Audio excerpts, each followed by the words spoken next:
Hare Krishna. This is Sunita Sunel with you in 2-minute Mahabharata stories.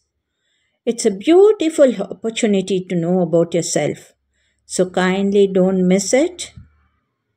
Today we are in chapter 2, verse 20. न जायते म्रियते वा कदाचिन् नायं भूत्वा भविता वा न भूयः अजो नित्यः शाश्वतोऽयं पुराणो न हन्यते हन्यमाने शरीरे.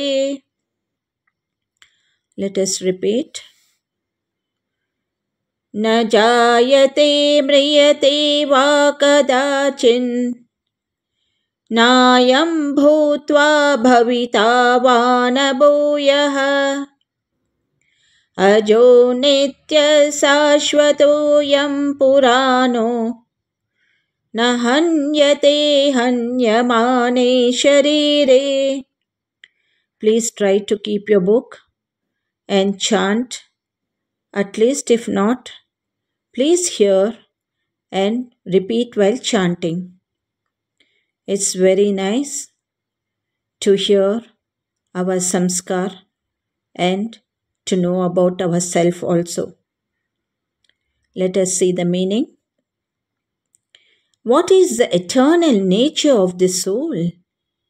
In this verse, it says, the soul don't take any birth, so it does not die also. So it is devoid of 6 types of transformation. That is, asti, jayate, vardate, viparinamate, apakshiyate and vinashyati. That is, existence in the womb, birth, growth, procreation, diminution and death. These are transformations for body, not for self. The death is for body, not for immortal self, which is not affected. This aspect is repeatedly emphasized in the Vedas. In Kathopanishad, the mantra says, the soul is eternal. It does not spring from something, and nothing springs from it. It is not born, so not destroyed. In Brihadaranyaka Upanishad, it says, the soul is glorious, unborn, deathless, free from old age, immortal and fearless. The moral is, we are all tiny parts of God, which is eternal. Who created it? The God. For God is not a created means. He is always existing. So, Sri Krishna tells to Arjuna, this soul will never die, even if body dies. Thank you for watching my channel and subscribing it. Please keep continuously watching and subscribe and watch the previous stories also to understand the morals for our day-to-day life. Thank you. Have a good day. ಹರೇ ಶ್ರೀಕೃಷ್ಣ. ಶ್ರೀಮದ್ ಭಗವದ್ಗೀತೆ ಅಧ್ಯಾಯ 2 ಶ್ಲೋಕ 20. ನ ಜಾಯತೆ ಮ್ರಿಯತೆ ವಾ ಕದಾಚಿನ್ನಾಯಂ ಭೂತ್ವಾ ಭವಿತಾ ವಾ ನ ಭೂಯಃ ಅಜೋ ನಿತ್ಯಃ ಶಾಶ್ವತೋऽಯಂ ಪುರಾಣೋ ನ ಹನ್ಯತೆ ಹನ್ಯಮಾನೆ ಶರೀರೇ. ಈ ಶ್ಲೋಕದ ಭಾವಾರ್ಥ: